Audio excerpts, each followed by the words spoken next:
premier Filiconi pour aujourd'hui, qui est exactement le 34e. Il m'intéressait de vous montrer et de travailler sur cette œuvre-ci. Donc elle est partielle, hein, parce que c'est impossible de la photographier en entier.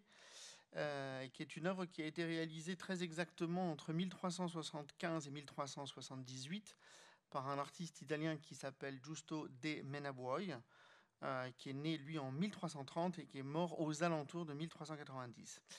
Ce grand cycle d'images est le cycle qui recouvre le baptistère de la ville de Padoue, donc à côté de la cathédrale de Padoue, dans le nord-est de l'Italie, à côté de Venise. C'est donc un baptistère, hein, c'est donc un bâtiment carré surmonté d'un tambour et d'une coupole.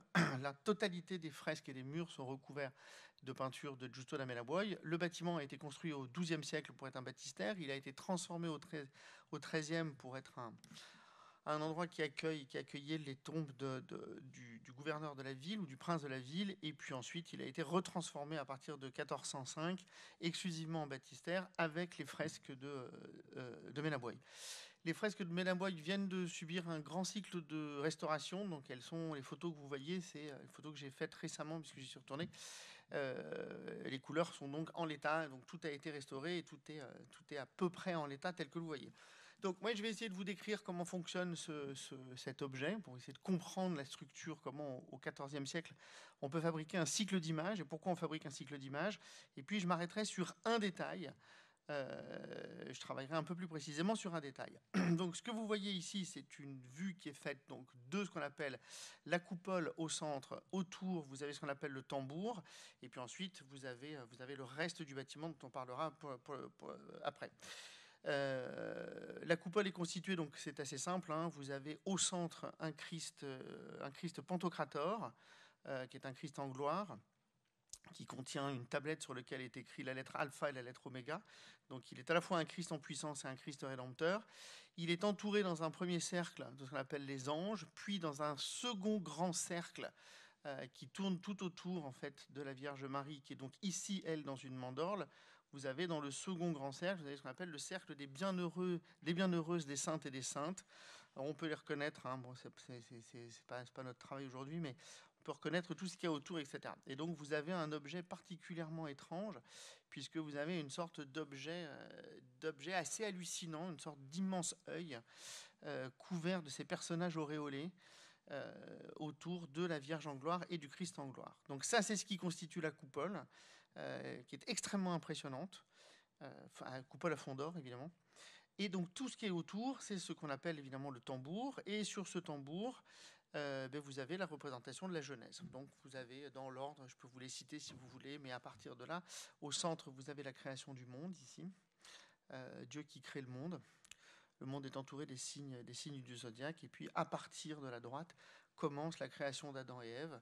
Et puis vous avez la suite, la création du monde, la création d'Adam et Ève, l'histoire d'Adam et Ève chassés du paradis, Caïn et Abel, le sacrifice d'Isaac, le déluge, l'arche qui est au-dessus. Le déluge est ici. Ici, vous avez la tour de Babel. Ici, vous avez l'incendie de Sodome et Gomorrhe. Ensuite de ça, vous avez Isaac et Ésaü. Et ici, vous avez le songe de Jacob. Et l'histoire est enfin, dans les dernières vignettes ici, l'histoire de Joseph.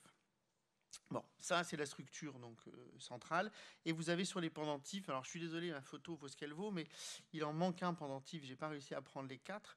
Sur les 4 pendentifs, vous avez évidemment les 4 évangiles, les 4 évangélistes, et puis ensuite vous avez les murs. Ce qui fait que dans l'ensemble, vous allez obtenir cette structure-ci, qui est donc la structure générale de l'ensemble des fresques, qui est une immense structure, donc qui prend au centre le Christ Pantocrator avec l'ensemble des cercles qui vont autour, l'histoire biblique et donc l'histoire de l'Ancien Testament qui est ici, qui est donc tout ça est au centre, et à partir du centre, ça explose, puisque vous avez à partir des 4 pendentifs, vous avez les 4 évangélistes, et à partir des évangélistes, vous avez donc l'écriture du temps du Nouveau Testament et de la loi nouvelle. Et comment tout ça, ça se fait?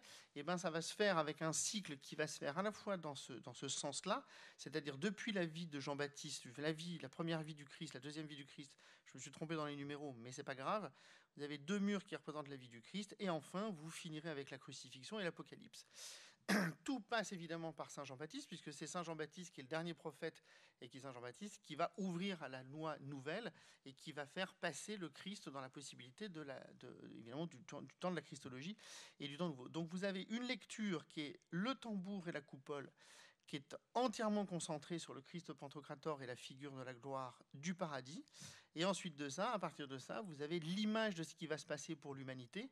C'est-à-dire, une fois que l'humanité est créée, il y a ce moment nouveau, c'est-à-dire l'arrivée du Messie, la vie de Jean-Baptiste, et on va tourner jusqu'à la crucifixion. Et derrière la crucifixion, derrière le mur de la crucifixion, vous avez une énième chapelle qui est posée à ce moment-là. Et sous cette chapelle, vous avez la représentation de l'Apocalypse. Et donc, vous avez une ligne qui coupe le bâtiment, donc il le coupe d'ouest en est, hein, de là qui est techniquement l'entrée, d'ouest en est, et vous avez en fait un arc qui est absolument parfait, qui commence avec Saint Jean-Baptiste, la Madone, donc évidemment qu'on va reprendre tout à l'heure puisque c'est la question de la mer, mais en tout cas Saint Jean-Baptiste, tout l'Ancien Testament, le Christ qui est le Fils de la Vierge et le Fils de Dieu, la crucifixion et l'Apocalypse. Et à partir de ça, vous avez en fait deux immenses cycles, un cycle qui tourne comme ça autour du bâtiment, et vous avez un cycle qui tourne comme ça devant vous, puisque quand vous regardez le cycle, en fait, ça ne cesse de tourner à la fois comme ça et à la fois comme ça. Et vous obtenez en fait une sorte de double rotation, qui est une rotation infinie d'un cosmos, du cosmos chrétien, et qui tourne à partir de l'ensemble de toutes ces images qui se constituent autour de ça.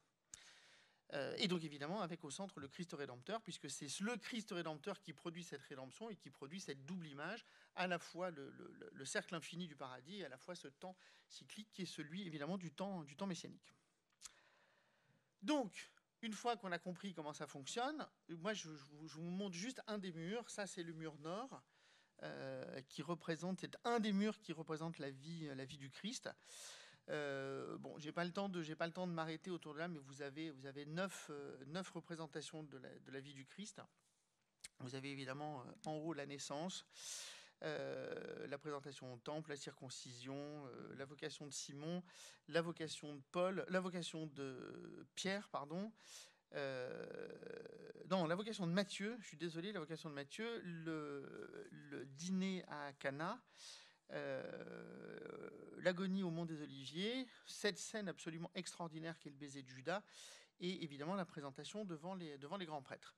J'en profiterai un autre jour, je vous ferai probablement un Filiconi, je vous essaierai de faire une comparaison stylistique entre le baiser de Judas chez Giusto da Melamboy et le baiser de Judas qui est fait 60 ans auparavant, qui est fait par Giotto dans la chapelle d'Escrovegni. C'est le même siècle, c'est à peu près, il y a 60 ans de différence, et j'essaierai de vous montrer en fait comment stylistiquement en fait on obtient des choses assez étonnantes autour de ça. Bon, voilà, ça c'est un des murs, ça c'est le mur nord. Moi je vais m'intéresser au mur est. Une fois qu'on a compris comment le système fonctionne, moi je vais m'intéresser au mur est parce que je voudrais vous raconter des choses autour de ça. Sur le mur est, donc techniquement pour que ce soit clair, hein, ça ce que je vous ai montré, ça c'est la partie de la vie du Christ, mur nord, oui pardon. Et là ce que je vous montre c'est le mur est, c'est-à-dire on est à la fin du processus et on arrive à la question de la crucifixion. Et cette crucifixion présente un certain nombre de problématiques qui sont assez intéressantes, enfin qui à mon sens sont extrêmement intéressantes, et je voudrais essayer de vous indiquer un certain nombre de choses sur la problématique de cet objet. C'est une des premières grandes crucifixions qui soit aussi complexe et aussi vaste. Elle compose quasiment tout un mur. Elle est extrêmement dense, parce qu'il y a énormément de personnages dans cette crucifixion. Et moi, c'est ça qui m'intéresse. Je voudrais essayer de vous montrer la structure de cet objet et comment cet objet indique un certain nombre de choses sur la modernité, le début d'une modernité de la peinture et un certain nombre de ses indicateurs. Alors, qu'est-ce qu'on peut voir aux alentours de tout ça? On peut voir un certain nombre de choses, qui est donc la structure de ces objets, avec évidemment le Christ et les deux larrons. On reparlera des détails à l'intérieur beaucoup plus intensément. Et puis, on peut remarquer deux immenses vagues, ou deux immenses espaces. Un premier espace, vous avez la représentation ici d'une population militaire ou d'un ensemble de peuples militaires. Et vous avez ici une seconde représentation, qui est une population, elle, qui est beaucoup plus matérielle, beaucoup plus proche de ce qu'on appelle le peuple au sens large. Alors, je vais préciser après comment ça se passe et comment tout ça, ça fonctionne. En tout cas, vous avez une crucifixion. Cette crucifixion, elle est une des premières grandes crucifixions dans l'histoire de la peinture chrétienne qui prend en acte deux choses. Elle prend en acte que la crucifixion a toujours été considérée comme une image avilissante. C'est-à-dire qu'il faut transfigurer ce moment avilissant de la crucifixion. La question, c'est comment le transfigurer. Le choix de Giusto da Menaboy est de le faire à partir de la masse des personnes qui sont dedans. C'est-à-dire que votre regard est absorbé par cette double population, la population des soldats, c'est-à-dire qui vont accompagner le Christ et les larrons à la condamnation, et cette population de gens qui viennent pleurer ou qui viennent supporter la douleur de ceux qui sont crucifiés. Alors certes, il y a un petit problème d'échelle entre l'ensemble, mais c'est ce qui joue aussi sur l'objet. En tout cas, c'est une des premières crucifixons qui va utiliser un expressionnisme très fort et qui va utiliser maximalement beaucoup de personnes pour pouvoir le montrer. Alors, une fois qu'on a à peu près vu, c'est simple, hein, c'est une crucifixion, ça fonctionne à peu près toujours de la même manière, une fois qu'on a à peu près, qu'on s'est imprégné de cette crucifixion, qu'on s'est imprégné de ces tons, qu'on s'est imprégné de ce bleu absolument incroyable du fond, je vais essayer de vous montrer comment ça fonctionne structurellement. Et ça fonctionne, à mon sens, de la manière suivante. Voilà. Alors, qu'est-ce qui se passe à l'intérieur de ce tableau ? À l'intérieur de ce tableau, il se passe qu'il y a 3 colonnes virtuelles. Ces 3 colonnes virtuelles sont évidemment celles du Christ et celles des 2 larrons.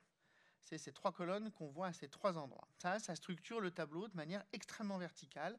C'est ce qui le structure de la manière la plus rigide. C'est-à-dire, vous voyez ces trois trucs, ces trois croix, et surtout, vous voyez ces 3 corps emmaillotés de blanc, et qui sont cette première ligne qui vont indiquer la structure du tableau. Ça, c'est les lignes verticales, les lignes les plus raides. Et par-dessus ça, vous allez avoir 4 structures, qui sont des structures en arc de cercle, ce sont des grands cercles, qui prennent acte, en fait, le premier, à partir de la voûte, du dessin de la voûte, qui est évidemment sous les tambours. Le tambour est juste au-dessus. Sur les côtés, vous avez les pendentifs. C'est-à-dire les pendentifs, c'est là où il y a là où il y a les évangélistes. Et puis au-dessus, vous avez le tambour.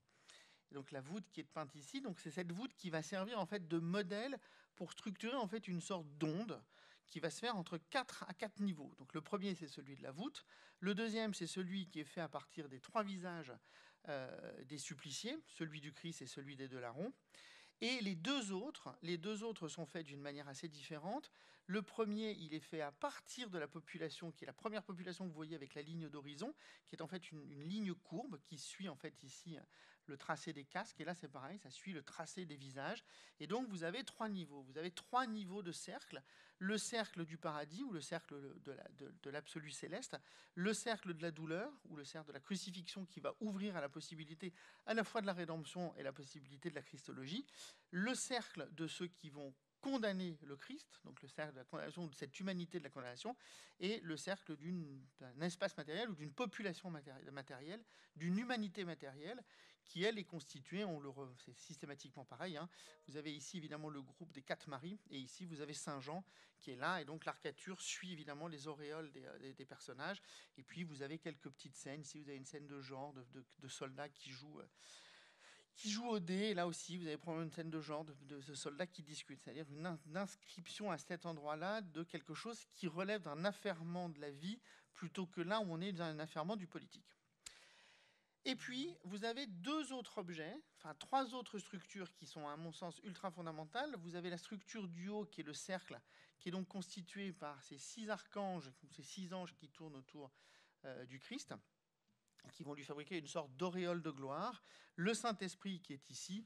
Et évidemment, à droite et à gauche, c'est 2 lunes, une lune brillante, une lune noire, puisqu'on sait dans le récit de Luc qu'au moment de la crucifixion du Christ, il y a eu une éclipse de la lune. Et donc c'est ça que ces 2 lunes représentent. Et en fait, on a une sorte de représentation d'une cosmogonie qui fabrique une auréole qui vienne ceindre ce personnage, qu'est le Christ. Et donc la question, c'est comment tout ça fonctionne. Alors mon hypothèse est de montrer que toute la structure du tableau fonctionne donc, avec ces 3 colonnes virtuelles qui sont fondées avec les trois croix, mais surtout vous avez avec les 4 arcs de cercle qui structurent la totalité de la lecture du tableau, que vous partiez du bas vers le haut ou du haut vers le bas. Et comment on fait tenir cette structure ? Eh bien, on va le faire tenir, à mon sens, c'est le coup de génie absolu de Menaboy. On va le faire tenir par ces 2 lignes rouges que j'ai marquées sur le tableau. Je vous remets le tableau sans les marqueurs, parce que c'est moins évident à le voir. Quand on le voit en vrai, parce que c'est grand, hein, quand on le voit en vrai, c'est plus évident. Là, je vous le fais évidemment encore que vous le voyez en très grand. Les 2 marqueurs rouges, en fait, le marqueur qui est ici, c'est la lance de Longin, ou de Saint Longin, celui qui sera sanctifié ensuite. C'est celui qui a percé le flanc du Christ pour en récupérer, à la fois pour voir s'il était mort et puis pour en récupérer ce qui sera recueilli par le Graal. Et de l'autre côté, vous avez cette très longue lance qui est ici.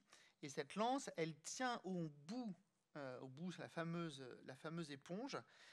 Et vous avez évidemment dans le personnage qui le tient, vous avez dans sa petite, non pas petite, mais dans une sorte de grand saladier, vous avez évidemment j'ai oublié le terme parce que je ne m'en souviens jamais, le nom latin pour désigner ce mélange de vin amer et de vin.